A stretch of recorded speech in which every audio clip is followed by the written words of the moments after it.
Hello everyone, myself CA Kajal Diroliya. Welcome to our YouTube channel. हमारा आज का जो सेशन है वो बेसिकली मेजर्स ऑफ डिस्पर्शन के MCQs पे है एंड आज हमारी थर्ड क्लास है. अगर आप हमारे चैनल से पहले से जुड़े हो तो आपको पता होगा कि हमने 2 क्लास ऑलरेडी अपलोड कर दी थी रिलेटेड टू MCQs, जहां हमने 30 MCQs अपलोड किए थे. एंड हमने स्टार्टिंग में ये चीज़ भी बताई थी कि जब हम बात करेंगे मेजर ऑफ डिस्पर्जन की तो उसमें हम MCQs कैसे अपलोड करेंगे कि जो थ्योरी बेस्ड है वो अलग करेंगे और प्रैक्टिकल बेस्ड अलग करेंगे. क्लियर? तो थ्योरी बेस्ड का आज हमारा तीसरा क्लास है जहां हम कुछ और MCQs डील करेंगे मेजर्स ऑफ डिस्पर्जन का. अब मेजर्स ऑफ डिस्पर्जन की बात करें तो इसका सारा का सारा कॉन्सेप्ट हमने ऑलरेडी अपलोड किया हुआ है अपने यूट्यूब चैनल पे, और अगर आपने उनमें से कोई भी क्लास मिस की है तो सबकी लिंक आपको डिस्क्रिप्शन बॉक्स में दी गई है. मेरा ये सजेशन होगा कि पहले आप वो कॉन्सेप्ट क्लियर कर लो और उसके बाद आप देखना आपको किसी भी MCQ में कोई प्रॉब्लम नहीं होगी. ये सारे के सारे MCQs बहुत रेलेवेंट है उन एग्ज़ाम्स के लिए जो basically commerce based competitive exams हैं. तो चलो फिर हम लोग स्टार्ट करते हैं अपना आज का सेशन, जहाँ हमारे पास पहला क्वेश्चन है, विच of the following is not a major of dispersion. क्या पूछा है? Not. And major of dispersion की बात करें तो 4 होता है: range, mean deviation, quartile deviation and standard deviation. Clear? तो देख लेते हैं ऑप्शन क्या कह दिया है. Mean deviation, quartile deviation, standard deviation. Average deviation from mean, क्या ये मेजर ऑफ डिस्पर्जन है? नहीं. तो करेक्ट आंसर क्या होगा? D. Next, the correct formula for variance of n sample observations x1, x2, xn is. अब क्वेश्चन में देखो स्टैंडर्ड डेविएशन नहीं पूछा है, क्वेश्चन में हमसे क्या पूछा है? वेरिएंस. बट सबसे पहले हमें याद होना चाहिए स्टैंडर्ड डेविएशन का फॉर्मूला जो कि था under root summation x minus mean का whole square divided by n. Hopefully ये फॉर्मूला सबको याद होगा क्योंकि ये हमने डायरेक्ट मेथड में बताया भी था. अब क्वेश्चन में हमसे क्या पूछा? वेरिएंस. वेरिएंस मतलब क्या होता है? स्टैंडर्ड डेविएशन का स्क्वायर. तो सिंपली अगर हम इसका स्क्वायर करें तो ये अंडर रूट हट जाएगा. क्लियर? और मेरे पास फॉर्मूला क्या बचा? समेशन x माइनस मीन का whole square divided by n, जो कि देखो मेरे पास ऑप्शन बी में दिया है. तो करेक्ट आंसर क्या हो जाएगा? Option B. अच्छा, इन MCQs के साथ एक पॉइंट हम और बताएंगे कि मेजर्स ऑफ सेंट्रल टेंडेंसी की भी हमने क्लास अपलोड की हुई है विद कॉन्सेप्ट. तो कई स्टूडेंट्स की डिमांड थी कि हमने जो भी नोट्स बनाए हैं स्टैटिस्टिक्स के लिए जिससे हम सारे कॉन्सेप्ट्स आपके क्लियर कर रहे हैं वो नोट्स प्रोवाइड करने के लिए. तो सारे नोट्स की आपको PDF from the very beginning, that is measure of central tendency से लेकर के अब तक का जो नोट्स है उसकी PDF आपको मिल जाएगी हमारे टेलीग्राम चैनल पे. टेलीग्राम चैनल की लिंक डिस्क्रिप्शन बॉक्स में दी गई है. आप टेलीग्राम चैनल ज्वाइन करके ये सारे PDFs डाउनलोड कर सकते हो. Now next, which of the following is a unitless major of dispersion. अगर आपने कॉन्सेप्ट क्लास की होगी तो आपको पता होगा कि यूनिट फ्री कौन सा मेजर होता है? Relative major. और अगर हम बात करें एब्सोल्यूट मेजर की तो वो कभी भी यूनिट फ्री नहीं होता. क्लियर? तो स्टैंडर्ड डेविएशन ये एब्सोल्यूट मेजर है, मीन डेविएशन भी एब्सोल्यूट मेजर है एंड रेंज भी एब्सोल्यूट मेजर है. बट क्या कोएफिशिएंट डेविएशन, बेसिकली कोएफिशिएंट की बात हो रही है, वो एब्सोल्यूट मेजर है? नहीं, वो रिलेटिव मेजर है. और अगर वो रिलेटिव मेजर है मतलब वो क्या होगा? यूनिटलेस. तो करेक्ट आंसर होगा C. Next, which of the following statements are true. अब क्वेश्चन में जो हमारे पास ऑप्शंस दिए हैं उसमें देखो वेरिएंस को कनेक्ट किया है किसके साथ? Mean absolute deviation, that is mean deviation के साथ. अगेन हमने ऑलरेडी एक क्लास अपलोड की है जहां हमने मेजर्स ऑफ डिस्पर्जन के बीच का क्या रिलेशनशिप है वो बताया है, जहां हमने 3 पॉइंट स्पेशली बताया था कि क्वार्टाइल डेविएशन 2/3 होता है स्टैंडर्ड डेविएशन के, मीन डेविएशन 4/5 होता है स्टैंडर्ड डेविएशन के, और रेंज 2 होता है स्टैंडर्ड डेविएशन के. क्लियर? तो हमसे क्वेश्चन में वेरिएंस और मीन डेविएशन की बात किया है तो पहले अगर हम स्टैंडर्ड डेविएशन और मीन डेविएशन में रिलेशन देख लें तो हम वेरिएंस के बारे में भी बता पाएंगे. अब देखो मीन डेविएशन बेसिकली क्या है? 4/5 मतलब क्या हो गया? 80% किसका? स्टैंडर्ड डेविएशन का. क्लियर? तो लेट्स से हमारे पास स्टैंडर्ड डेविएशन है 2, तो मीन डेविएशन कितना आएगा? इसका 80% दैट इज 1.60. क्लियर? और अगर हम इसका वेरिएंस निकालें तो वेरिएंस मतलब क्या हो जाएगा? 2 to the 4, इसका स्क्वायर होगा ना. क्लियर? और मीन डेविएशन तो अभी भी इतना रहेगा क्योंकि स्टैंडर्ड डेविएशन पे निकल रहा है. तो अब हम अब हम वेरिएंस को और मीन डेविएशन को अगर कंपेयर करें, वेरिएंस बड़ा है कंपैरेटिवली मीन डेविएशन के। क्लियर? तो ऑप्शन देख लेते हैं, the variance will always be greater than the mean absolute deviation. No doubt correct answer क्या होगा? ए। बाकी ऑप्शन हमें रीड करने की भी जरूरत नहीं होगी, वेरिएंस हमेशा बड़ा होगा किससे? मीन डेविएशन से। क्लियर? क्यों? क्योंकि मीन डेविएशन स्टैंडर्ड डेविएशन का सिर्फ 80% होता है। क्लियर? और वेरिएंस हमेशा स्टैंडर्ड डेविएशन से बड़ा होगा। तो अगर वेरिएंस स्टैंडर्ड डेविएशन से बड़ा है तो मीन डेविएशन से भी बड़ा होगा। Clear? Next, the range represents the no doubt largest value minus smallest value. तो करेक्ट आंसर क्या हो जाएगा? Difference between the highest and the lowest value.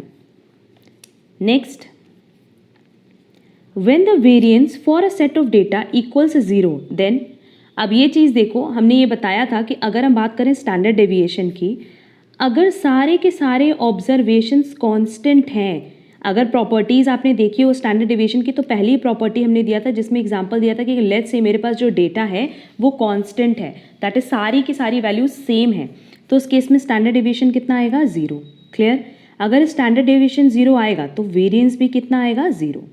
तो क्वेश्चन में देखो लिखा है when the variance for a set of data equal 0। ये 0 सिर्फ तब आ सकता है जब सारे ऑब्जर्वेशंस क्या हो? इक्वल और कांस्टेंट। क्लियर? ऑप्शन देखते हैं, half the numbers will lie above the mean and half below, the mean will always B 0, all numbers in the data set will be the same, the data will be widely dispersed around the mean. तो देखो third option में लिखा है कि जो numbers हैं data set में वो सब क्या है? सेम। यही हमने बताया था कि अगर सारी वैल्यूज कांस्टेंट होगी तो उस केस में स्टैंडर्ड डेविएशन 0 आएगा एंड तब वेरिएंस भी क्या आ जाएगा? 0।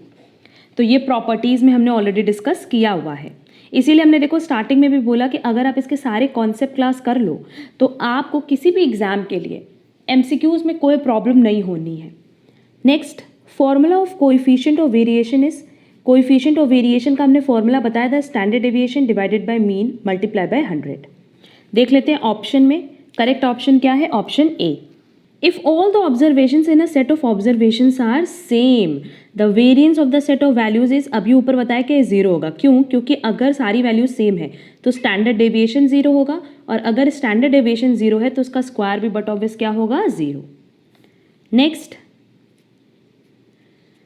For a set of values, अब देखो पहले कंपैरिजन किस पे किया है? मीन डेविएशन और स्टैंडर्ड डेविएशन में, और अभी हमने ऊपर बताया कि मीन डेविएशन बेसिकली क्या होता है? 4/5 होता है स्टैंडर्ड डेविएशन का, या हम कह सकते हैं कि मीन डेविएशन बेसिकली 80% होता है स्टैंडर्ड डेविएशन का।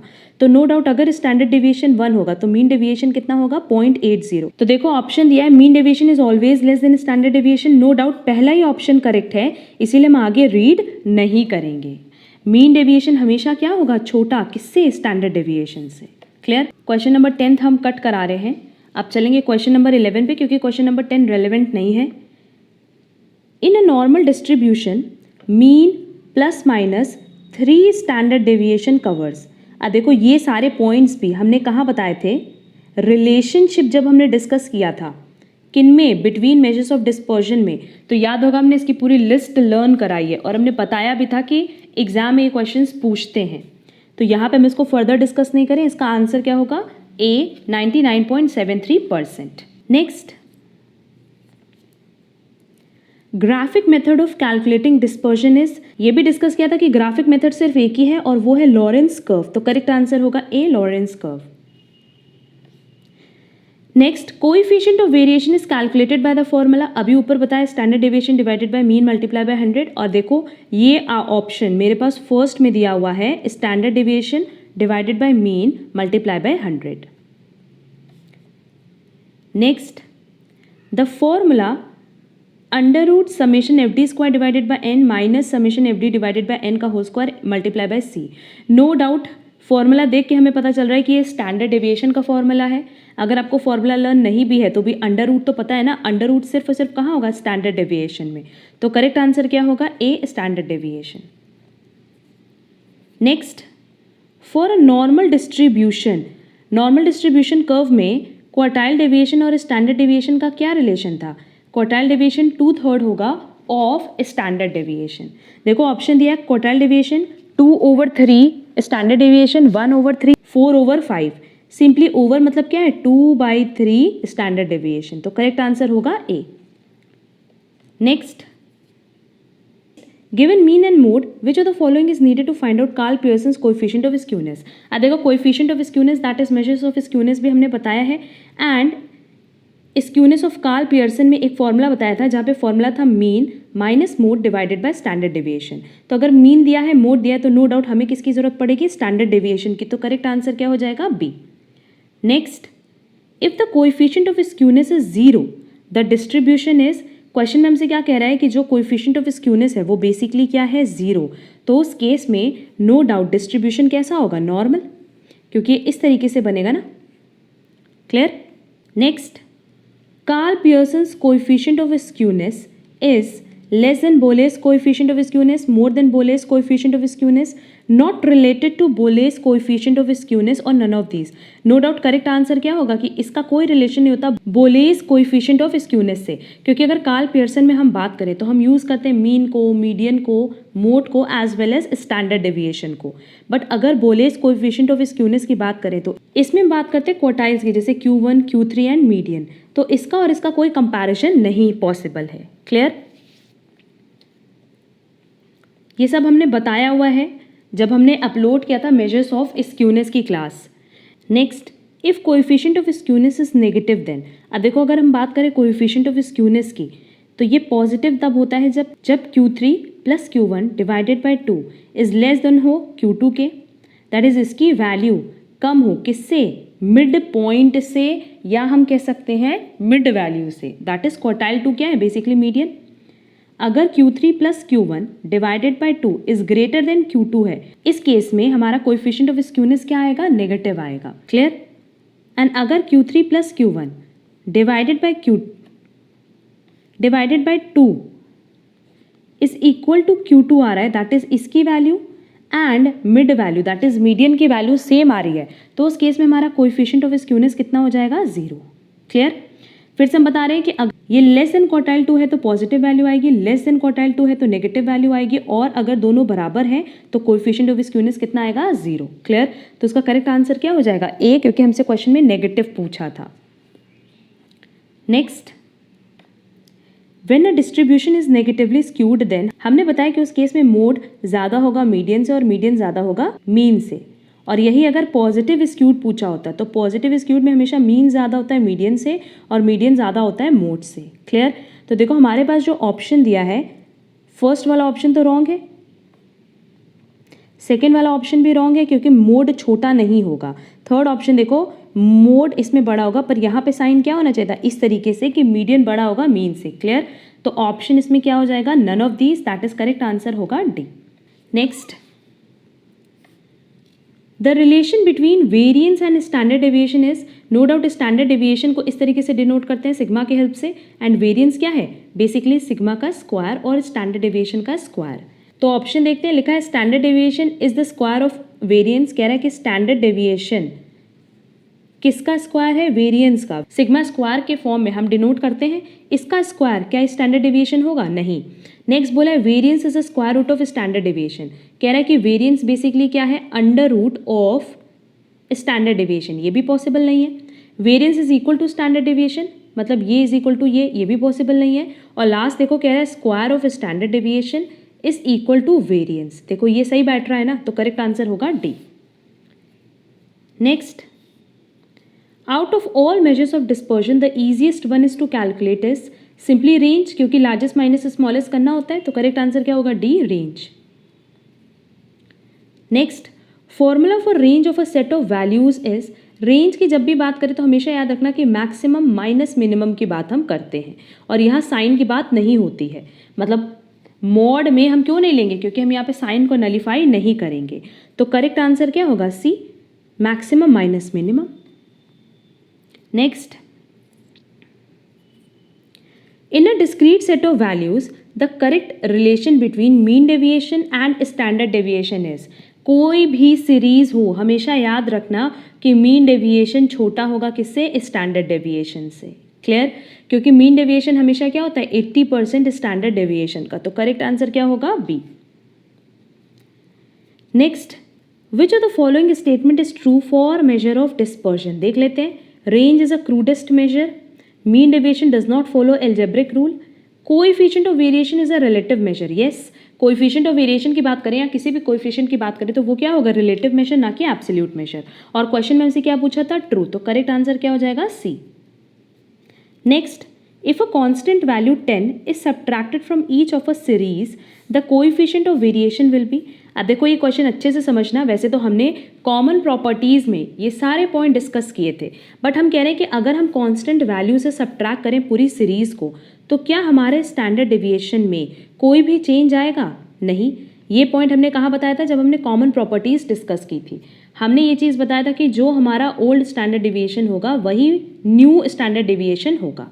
अगर ये पॉइंट आपको क्लियर ना हो तो आप पहले वो क्लास कंप्लीट कर लेना जहाँ हमने कॉमन प्रॉपर्टीज़ बताई थी ऑफ मेजर ऑफ डिस्पर्जन, क्योंकि वो क्लास करते ही आपको ये पता चल जाएगा कि अगर हम मेजर्स ऑफ डिस्पर्जन में कोई भी कांस्टेंट वैल्यू ऐड करें, लेस करें, मल्टीप्लाई करें या डिवाइड करें तो उससे हमारी न्यू सीरीज़ पे या न्यू मेजर ऑफ डिस्पर्जन पे क्या फ़र्क पड़ेगा। क्लियर। तो क्वेश्चन में हमसे कह रहा है उस केस में कोएफिशिएंट ऑफ वेरिएशन क्या होगा। तो देखो कोएफिशिएंट ऑफ वेरिएशन की अगर हम बात करें तो इसके लिए हमें क्या चाहिए होता है, स्टैंडर्ड डेविएशन चाहिए होता है एंड मीन चाहिए होता है। क्लियर। हमें क्या चाहिए, स्टैंडर्ड डेविएशन और मीन। तो हमने बोला कि स्टैंडर्ड डेविएशन बेसिकली क्या है, मेजर ऑफ डिस्पर्शन है, और यहाँ क्या प्रॉपर्टी लगेगी कि जो ओल्ड स्टैंडर्ड डेविएशन है वही न्यू स्टैंडर्ड डेविएशन भी रहेगा। बट मीन का याद करो, मीन की प्रॉपर्टीज़ में ही हमने ये बात बताई थी कि अगर कोई भी कांस्टेंट वैल्यू आप सारे ऑब्जर्वेशन में ऐड करोगे तो जो ओल्ड मीन है उसको भी हम उतनी वैल्यू से बढ़ा देंगे और सब्ट्रैक्शन के टाइम उतनी ही वैल्यू से घटाने की बात हुई थी। क्लियर। तो अब हम न्यू कोएफिशिएंट ऑफ वेरिएशन निकालेंगे with this standard deviation and mean. देखो हम इसका एक एग्जांपल ले लेते हैं। यहाँ देखो हम एक एग्जांपल ले रहे हैं जिसकी हेल्प से सबसे पहले हम क्या करेंगे, मीन और स्टैंडर्ड डेविएशन निकाल लेंगे। क्यों, क्योंकि कोएफिशिएंट ऑफ वेरिएशन सबसे पहले कैलकुलेट करना है, उसके लिए हमें क्या चाहिए, स्टैंडर्ड डेविएशन और मीन। तो मीन अगर इससे निकालेंगे तो कितना हो जाएगा, 60 डिवाइडेड बाई 3 और 20। और इसकी हेल्प से अगर हम x माइनस मीन करें तो ये हो जाएगा -10, 0, 10। अगर इसका स्क्वायर कर दें तो कितना आ जाएगा, 100, 0, 100, दैट इज 200। क्लियर। और स्टैंडर्ड डेविएशन के लिए सिंपली फॉर्मूले का एप्लीकेशन करें, समेशन x माइनस मीन का whole square that is 200 and number of observation is 3। इसको सॉल्व करने पे मेरे पास वैल्यू आ रही है 8.1650। तो यहाँ हम सबसे पहले ओल्ड कोएफिशिएंट ऑफ वेरिएशन निकालते हैं जो कि आएगा 0.4082। क्लियर। अब हम लोग क्या करेंगे ना कि प्रॉपर्टी का एप्लीकेशन करेंगे। जैसे हमने ये बताया था कि अगर मीन में सारे ऑब्जर्वेशन को आप किसी पर्टिकुलर नंबर से सब्ट्रैक्ट कर रहे हो तो न्यू मीन निकालने के लिए हमें सिंपली क्या करना होगा, न्यू मीन निकालने के लिए सिंपली क्या करना होगा, जो ओल्ड मीन है उसमें से 10 माइनस कर दो, दैट इज वो सेम नंबर माइनस कर दो तो मेरे पास न्यू मीन आ जाएगा। और जो स्टैंडर्ड डेविएशन है वो वही रहेगा जो ओल्ड स्टैंडर्ड डेविएशन था। क्लियर। तो अब इसकी हेल्प से ये तो मेरा ओल्ड कोएफिशिएंट ऑफ वेरिएशन हो गया, हम क्या निकालेंगे, न्यू कोएफिशिएंट ऑफ वेरिएशन। और न्यू कोएफिशिएंट ऑफ वेरिएशन आएगा 0.8165। क्लियर। तो अब यहाँ देखें कि मेरे पास जो ओल्ड कोएफिशिएंट ऑफ वेरिएशन था वो था 0.40 और न्यू कोएफिशिएंट ऑफ वेरिएशन कितना है, 0.81। इसका मतलब अगर हम सारे नंबर को सब्ट्रैक्ट करेंगे कांस्टेंट वैल्यू से तो मेरा कोएफिशिएंट ऑफ वेरिएशन क्या होगा, इंक्रीज हो जाएगा। क्लियर। अगर इस क्वेश्चन में किसी को भी डाउट होगी तो हम पहले ही बता रहे हैं कि आप कॉन्सेप्ट क्लास कर लेना तो ये टॉपिक आपको बहुत ही ईजिली समझ में आ जाएगा, क्योंकि हमने मीन की प्रॉपर्टी भी डिस्कस की हुई है एंड हमने मेजर्स ऑफ डिस्पर्शन की प्रॉपर्टीज भी डिस्कस की हुई है। तो हमारे पास ऑप्शन देखते हैं, decreased in comparison to original value, no it will increased, that is increased in comparison to original value. जो ओरिजिनल वैल्यू थी वो तो 0.40 थी और इंक्रीज्ड वैल्यू आई .81। Clear. Next, sum of square of deviation is minimum when deviations are taken from, ये भी बताया कि समेशन x माइनस मीन का स्क्वायर ये कम से कम कब आएगा, जब हम ये डेविएशन कहाँ से लेंगे, मीन से। तो करेक्ट आंसर होगा A, mean. Next, mean deviation is minimum when deviations are taken from, mean deviation अगर हम ले रहे हैं मीन से तब वैल्यू कितनी आएगी, 0, और अगर मीडियन से ले रहे हैं तो वैल्यू कितनी आएगी, मिनिमम। क्लियर। तो करेक्ट आंसर होगा B, median. Next, for comparison of two different series the best measure of dispersion is no doubt coefficient of variation. इस पे हमने न्यूमेरिकल भी सॉल्व करवाया हुआ है। Next, which measure of dispersion ensures highest degree of reliability. Again भरोसे की बात हो रही है तो ये किस पे डिपेंड करता है, स्टैंडर्ड डेविएशन पे, और हम कह सकते हैं कोएफिशिएंट ऑफ वेरिएशन पे। तो क्योंकि स्टैंडर्ड डेविएशन रिलेटेड है कोएफिशिएंट ऑफ वेरिएशन, इसीलिए इसका करेक्ट आंसर क्या होगा, डी, स्टैंडर्ड डेविएशन। क्लियर। यहाँ देखो अगेन हमने 30 MCQs और डील किए, और हमने जैसा कि स्टार्टिंग में बताया था कि अगर आप कॉन्सेप्ट क्लियर करो तब वो किसी भी क्लास में कोई प्रॉब्लम हो ही नहीं सकती, किसी भी MCQ में कोई प्रॉब्लम नहीं हो सकती। तो सबकी लिंक आपको डिस्क्रिप्शन बॉक्स में दी गई है बेटा। टेलीग्राम चैनल की लिंक भी डिस्क्रिप्शन बॉक्स में दी गई है, वहाँ से आप जाकर के सारे PDFs डाउनलोड कर लेना। एंड हमने टेलीग्राम की लिंक भी दी है जहाँ आप हमसे डायरेक्टली कनेक्ट कर सकते हो। अब अगर आपको आज की क्लास में कहीं पे भी कोई प्रॉब्लम हो, किसी भी MCQs में कोई प्रॉब्लम हो, तो आप कमेंट बॉक्स में कमेंट करके पूछ सकते हैं। एंड अगर आप हमारे चैनल पर नए हो तो चैनल को सब्सक्राइब ज़रूर कर देना, सो दैट इस पर्टिकुलर सीरीज़ की जो भी क्लास अपडेट हो उसकी आपको नोटिफिकेशन टाइमली मिल जाए। उम्मीद करते हैं आपको हमारी आज की क्लास समझ आई होगी। अगर आपको आज की क्लास पसंद आई है तो आप वीडियो पर लाइक, कमेंट और शेयर ज़रूर करिएगा। हम लोग मिलेंगे हमारी नेक्स्ट क्लास में। आज के लिए बस इतना। Thank you so much.